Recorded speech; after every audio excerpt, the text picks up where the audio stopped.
Sin duda que la educación es uno de los temas más importantes de nuestro país y lo ha sido hace algunos años. Y este lunes va a darse un paso bastante importante. Se trata del proyecto de ley, un decreto, que crearía la figura del interventor para las casas de estudios superiores que estén en problemas graves, ya sea financieros o educativos de distinto tipo. Queremos analizar este nuevo proyecto dentro del tema educacional y por eso nos acompaña Mario Weisblut, director de Educación 2020. Gracias por su tiempo con CNN Chile. Hola, ¿qué tal?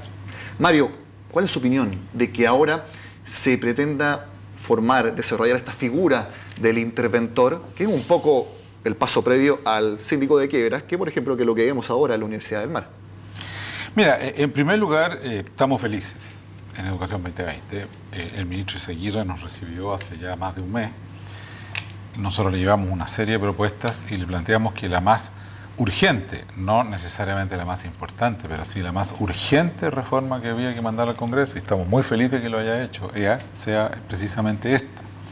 ¿Por qué la más urgente? Porque hoy día están bajo investigación de la Fiscalía 6 entidades, más otras 6 que están con otras yayitas, por ponerlo de alguna manera, y si llega a ocurrir que cualquiera de esas entra en un periodo o un ciclo similar al de la Universidad del Mar, tenemos cerca de 150.000 alumnos cuyas carreras están potencialmente en riesgo. Y creo que la primera responsabilidad del Estado, que fue el que le dio licencia a estas instituciones para educar, es defender los intereses de estos alumnos y, por cierto, de sus profesores y los funcionarios de esas universidades. Por lo tanto, aquí urge generar una figura que ojalá sea previa al síndico de quiebra. Un síndico de quiebra llega a cerrar una institución, a enajenar, a vender activos, o sea, etc. Aquí lo que se debe tratar de hacer por todos los medios posibles es recuperar esa entidad académica y financieramente y tratar de darle la mayor continuidad de giro posible, ¿no? En ese sentido, Mario, ¿cuál debiera ser esa falla flagrante? ¿Cuál es el paso que no se puede cruzar, que no se puede dar, para que se nombre a este interventor? Mira, eso yo creo que es una cuestión muy importante que quede en la ley muy claramente especificada, pero yo quiero hacer notar dos cosas. Primero, este proyecto de ley en cierto modo no es nuevo. Dos grupos de senadores transversalmente lo propusieron en el 2012, durante la crisis de la Universidad del Mar. Nosotros también lo propusimos en el 2012. El proyecto de ley era muy nítido, el del 2012, en cuanto a las causales por las cuales se debía intervenir, digamos, una organización de tipo. Y además, tal vez la gente desconoce esto, esta figura ya existe en la educación escolar, desde el 2007. Entonces, no es que no se ha aplicado, porque como muchas cosas no se dejan al pasar, pero la figura existe, ¿no? ¿Y cuáles son las causales? Obvias. En primer lugar, señales de falencia financiera nítida que digan que esta universidad, por ejemplo, ya está empezando a dejar de pagar los sueldos de los profesores, ¿no?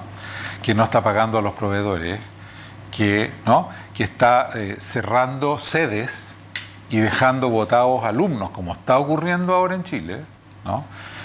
Todo esto se originó por un fenómeno de abuso flagrante de la autonomía que se le dio a las universidades, que una vez que se lograron la autonomía se llegaron a hacer, algunas de ellas, lo que sea. Hace poco salió en la prensa que la Universidad Gabriela Mistral, según las investigaciones del Ministerio, debe en promedio 4 millones de pesos por cada alumno que tiene. Ahora explícame tú cómo una universidad llega a deber 4 millones de pesos por cada alumno que tiene. ¿Y cómo puede quizás superar con esa enorme deuda financiera? Después, es decir, además de cómo superarlo, la pregunta es cómo se llegó a una situación de esa naturaleza cuando las universidades se supone que tienen sin fines de lucro.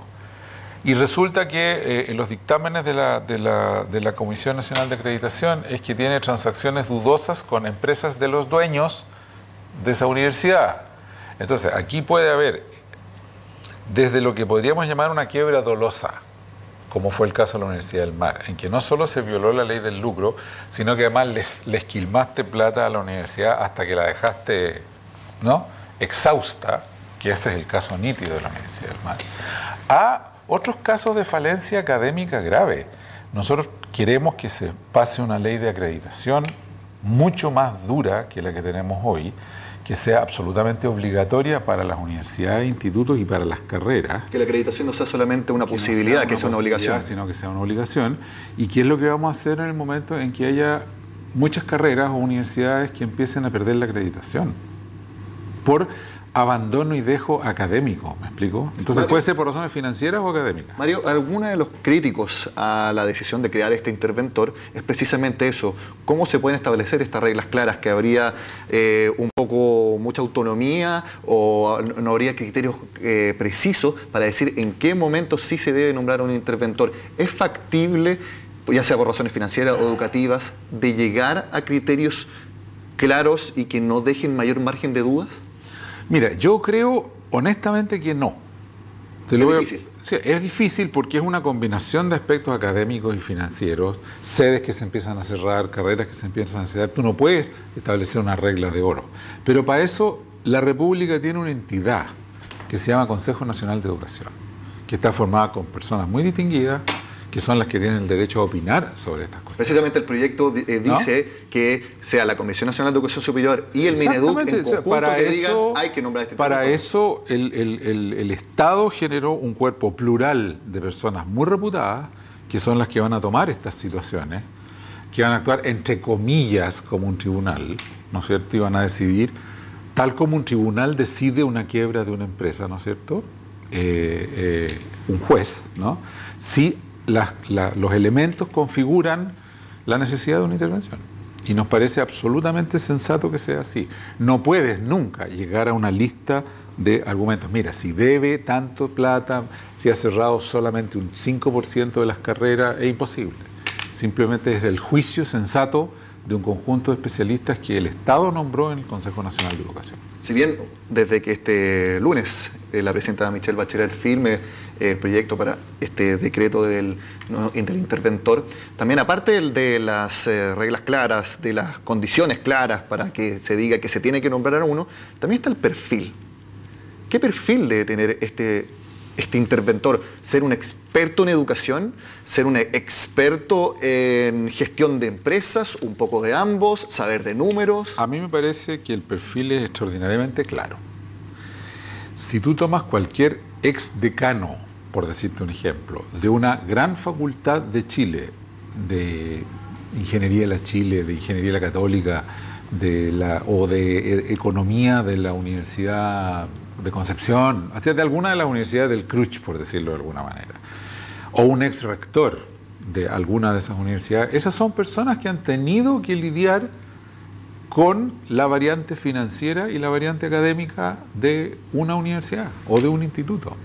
Si se está interviniendo un instituto profesional y tú tienes un ex rector del DUOC, por decirte algo, que es una institución reputada, o del INACAP, ese es el tipo de personas que a mí me parecería que son las más indicadas, porque han tenido que manejar en la realidad concreta tanto la dimensión financiera como académica de una institución. Y aparte de tener ese conocimiento, también se habla de que tengan una hoja de vida impecable, porque una de las condiciones es que no tenga conflicto de interés. Ahí, ¿qué conflicto de interés se podrían configurar para decir, no, esta persona no está calificada?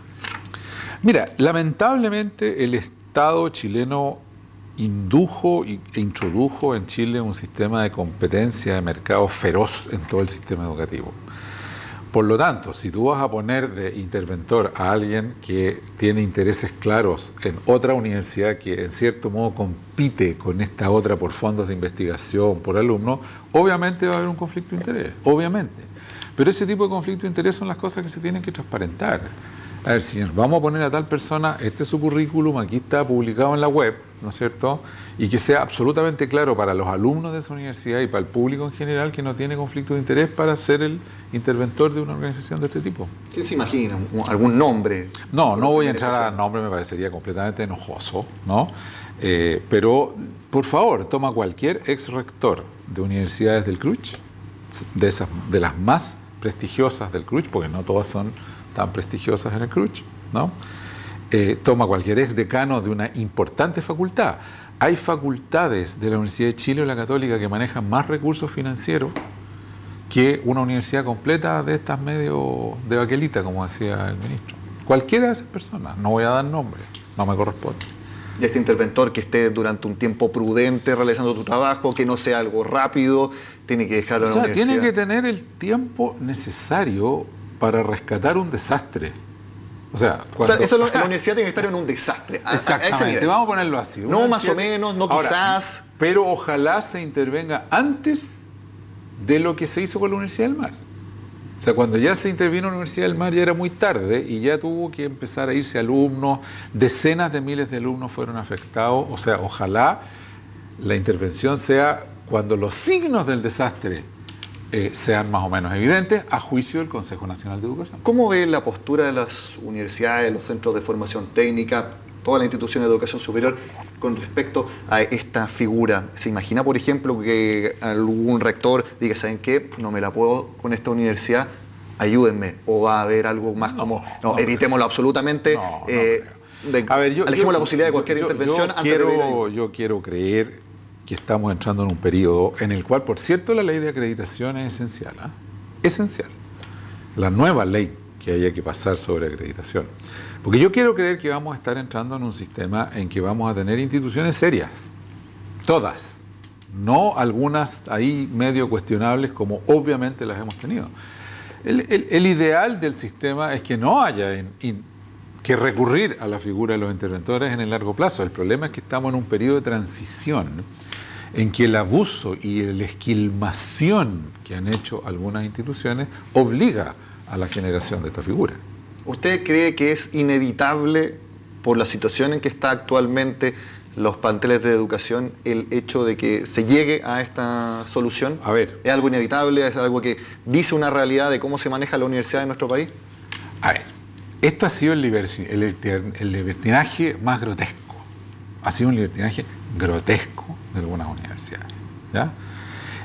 Para darte un ejemplo, tenemos en total en Chile 17.000 carreras de educación superior. 17.000. Mira la locura que te estoy diciendo la cifra, de la cual 12.000 no están acreditadas. De esas 12.000, fácil la mitad está admitiendo alumnos que no entienden lo que leen, haciendo que el 40% de ellos deserte, cobrándole entre medio unas letritas, ¿no?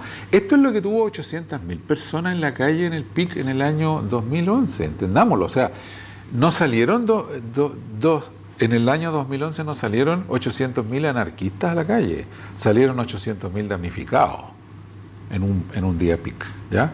Entonces, obviamente aquí ha habido conductas abusivas de muchas instituciones de educación superior. Eso es lo que esta figura tiene que prevenirse. Ojalá no haya que intervenir ninguna, ojo, ojalá no haya que intervenir ninguna, pero me parece el acto más sensato del gobierno. Y me pareció el acto más insensato del gobierno anterior, cuando hubo dos grupos de senadores transversales, estaba Lili Pérez, estaba Camilo Escalona, Chaguán, de todos los colores políticos, le fueron a proponer al gobierno este mismo proyecto de ley y el gobierno le cerró la puerta. ¿Usted cree que le cerró la puerta un poco quizás por la palabra interventor? ¿Cuánto hay de...? Mira, no se llama interventor, se llama administrador provisional. Pero se le va a conocer como interventor. Bueno, lo que pasa es que la ideología del gobierno anterior era que cualquier cosa que cuestionara el libre mercado y el libertinaje de mercado era algo que no era tocable, pues, ¿no? Entonces, o sea, no alcanzo a entender por qué el gobierno anterior, en el 2012, no aceptó un proyecto de ley, que por cierto tenía 2 páginas, ¿cierto? Es muy simple. No alcanzo a entender por qué el gobierno anterior, en medio de la crisis, que podría haber incluso bajado la presión de la crisis, no aceptó un proyecto de esta naturaleza. Ese es uno de los misterios insondables que tendremos que recuperar algún día, pero era un proyecto evidente de todo punto de vista, al punto de que había senadores de Renovación Nacional, de la UDI, del Partido Socialista, del PPD, proponiéndolo. ¿Por qué no lo aceptó el gobierno anterior? Ahora lo estamos haciendo, felizmente se está haciendo mañana lunes, y qué bueno que se haga, porque, insisto, podría ocurrir, ojalá no ocurra, pero podría ocurrir que tengamos algunas instituciones en crisis por órdenes de la Fiscalía, por órdenes del Ministerio Público, con incluso a lo mejor personas siendo formalizadas en las próximas semanas o meses. ¿Cuántas universidades cree usted ahora debiera merecer una intervención si es que Si es que se llega a tener no tengo la bola de cristal. No tengo la bola de cristal, pero hay un vox populi. Yo no me siento autorizado para dar nombres, pero hay un vox populi con nombres y apellidos de universidades que se sabe que han esquilmado plata de manera flagrante, ¿no?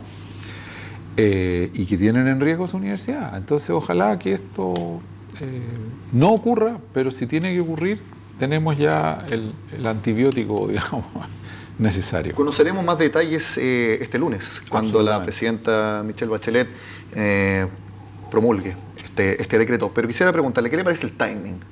Que sea ahora, antes de que, por ejemplo, se conozcan los detalles de la reforma educacional. Ideal. O sea, a ver, a mí me encantaría que se conozcan ya todos los detalles de la reforma educacional. Pero yo quiero insistir y hacerme cargo de mis palabras. Nosotros fuimos, como Educación 2020, una comisión de Educación 2020, a conversar con el ministro de Educación hace más de un mes. Le dijimos, ministro, por favor, sabemos que aquí se van a necesitar 30, 40 o 50 proyectos de ley, y no estoy exagerando.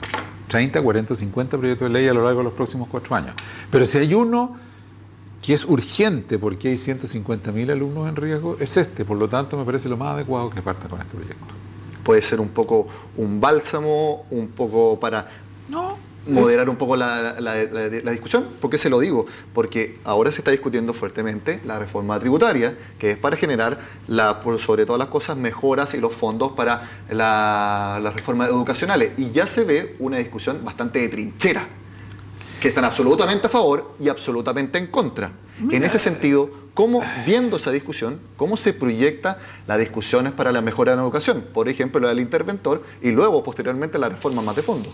Mira, a ver, yo no le atribuyo poderes mágicos a esta fórmula del interventor. Es decir, es una herramienta preventiva. No va a ser la revolución educativa con la figura de este administrador provisional. Así estemos claros, es un preventivo de ciertas situaciones, no es la reforma educativa. Ahora, en términos de la reforma educativa en general, nosotros en Educación 2020 estamos muy preocupados, porque vemos un ambiente extraordinariamente crispado, en el cual de ambos lados se dicen de pronto cosas que no tienen ningún sentido.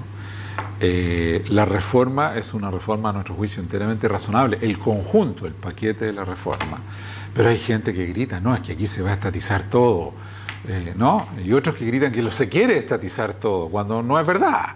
Cuando aquí se va a preservar la libertad de elección de los padres, cuando aquí no va a preservarse la provisión de educación por parte de instituciones privadas.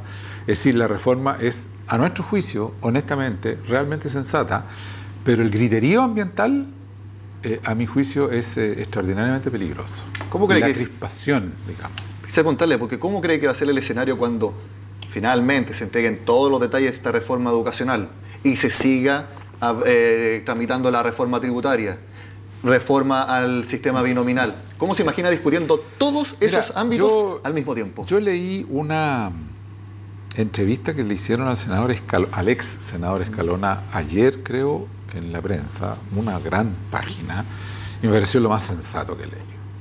Lo más sensato. Y él hacía un llamado a todos a bajarle un poquitito. No, aquí no se trata de pasar aplanadoras del gobierno porque tenga una mayoría, hay que tratar de generar la mayor cantidad de consensos posible. Yo creo que los proyectos de reforma, tanto tributaria como educativa, son razonables, discutibles en el Congreso, pero razonables en sus líneas gruesas. El punto es que si mantenemos un ambiente de crispación, nos vamos a farrear la reforma tributaria, la reforma educativa, y eso sí que sería grave para el país. Y en este ambiente de crispación saldrían malos proyectos, porque hay que dejar algo claro, por lo menos en tema de votación, la nueva mayoría puede aprobar la reforma tributaria como está. ¿Sí? Podría pasar lo mismo también con la reforma educativa. Puede ocurrir, pero mira, hay proyectos, a mí me preocupa, o sea, me preocupa porque se detengan las reformas. Por ejemplo, necesitamos urgente un proyecto de ley de carrera docente, que todavía no está, ¿no? En la primera oleada, ¿no? Necesitamos urgente reformas al sistema preescolar. Necesitamos urgente meterle mano a la educación pública. Es decir, vuelvo a insistirlo, van a tener que ser 30 o 40 proyectos de ley a lo largo de 4 años. Que la gente no se crea que porque mañana se va a mandar un proyecto se está mandando la reforma educativa. Ni con este ni con el próximo que viene, que es este de el lucro y la selección, tampoco va a ser toda la reforma educativa. Entonces yo le pediría a todos los cabezas calientes que se tomen un rabotril, ¿no? Y que vayamos teniendo un poquitito más de calma para discutir y consensuar en la medida de lo posible todos los proyectos. Bueno, sin duda algo que queremos todos los chilenos, porque queremos entender bien todos los cambios que se vienen en nuestro país, sobre todo también en materia educativa. Mario Weissblut, les agradezco su tiempo con CNN Chile. Un gusto. Con este análisis terminamos esta media hora informativa. Ya volvemos con más Noticias Express.